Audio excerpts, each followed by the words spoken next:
Good evening. आज हम लोग हिंदी में अलंकार पढ़ेंगे। अलंकार अलंकार का मतलब होता है आभूषण। अलंकार का शाब्दिक अर्थ जो होता है उसे आभूषण से लगाया जाता है।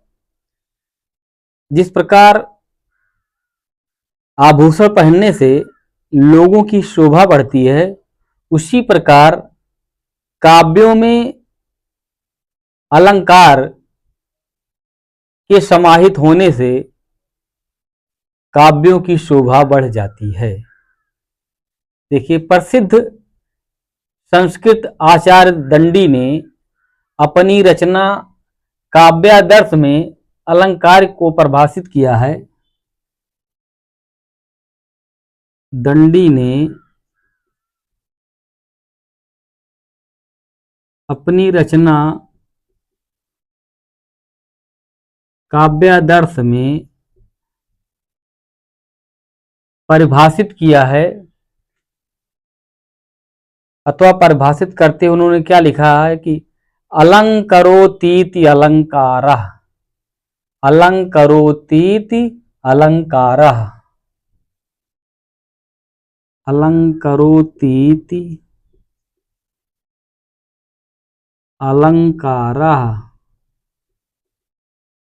उनके कहने का अर्थ है कि शोभा कारक पदार्थ को अलंकार कहते हैं। शोभा कारक पदार्थ जो होते हैं उसे क्या कहते हैं?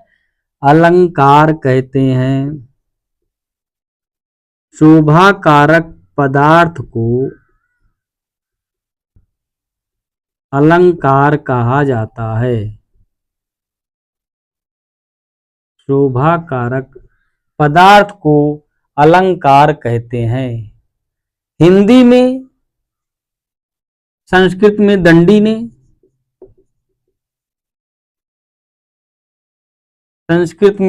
ने, हिंदी में रीतकालीन कवि आचार्य केशव दास ने,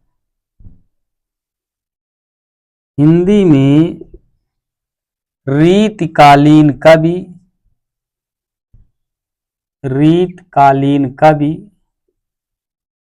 केशवदास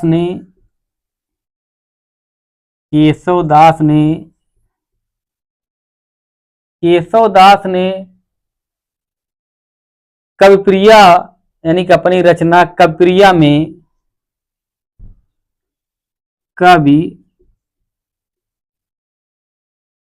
में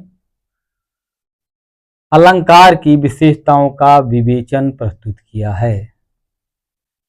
अलंकार की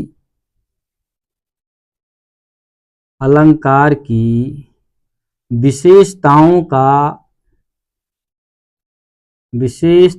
का विवेचन प्रस्तुत किया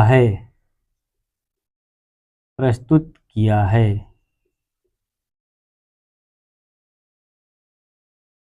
वस्तुतः भाषा को उन्होंने क्या कहा कि वस्तुतः भाषा को शब्द एवं शब्द के अर्थ से सुसज्जित एवं सुंदर बनाने की मनोरंजक प्रक्रिया को अलंकार कहा जाता है।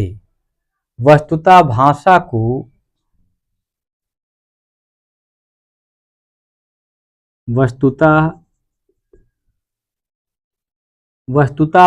को शब्द एवं शब्द के अर्थ से सुसज्जित, शब्द एवं शब्द के अर्थ से सुसज्जित, शब्द एवं शब्द के अर्थ से सुसज्जित एवं सुंदर बनाने की मनोरंजन प्रक्रिया को एवं सुंदर बनाने की मनोरंजक प्रक्रिया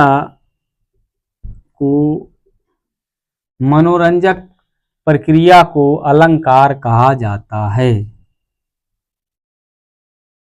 को अलंकार कहा जाता है।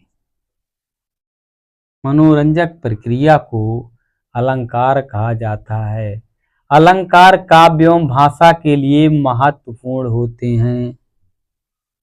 अलंकार काव्य और भाषा के लिए महत्वपूर्ण होते हैं। देखिए, संस्कृत कवि दंडी ने अपनी रचना काव्यादर्श में अलंकरोतीत अलंकारा अर्थात शोभा कारक पदार्थ को अलंकार कहते हैं। शोभा कारक पदार्थ को अलंकार कहते हैं। दंडी के कहने का अर्थ ये है कि शोभा कारक पदार्थ को अलंकार कहा जाता है। इसी प्रकार शोभा कारक 2 बार लिख दिए हैं। शोभा कारक पदार्थ को अलंकार कहा जाता है। इसी प्रकार हिंदी में रीतकालीन कवि केशव दास ने अपनी कविप्रिया में अलंकार की विशेषताओं का विवेचन प्रस्तुत किया। उन्होंने क्या कहा, वस्तुतः भाषा को शब्द एवं शब्द के अर्थ से सुसज्जित एवं सुंदर बनाने की मनोरंजक प्रक्रिया को अलंकार कहा जाता है। अलंकार काव्य और भाषा के लिए महत्वपूर्ण होते हैं। मुख्यतः अलंकार 2 प्रकार के होते हैं। मुख्यतः अलंकार 2 प्रकार के होते हैं। 2 प्रकार के होते हैं। नंबर 1 शब्दालंकार।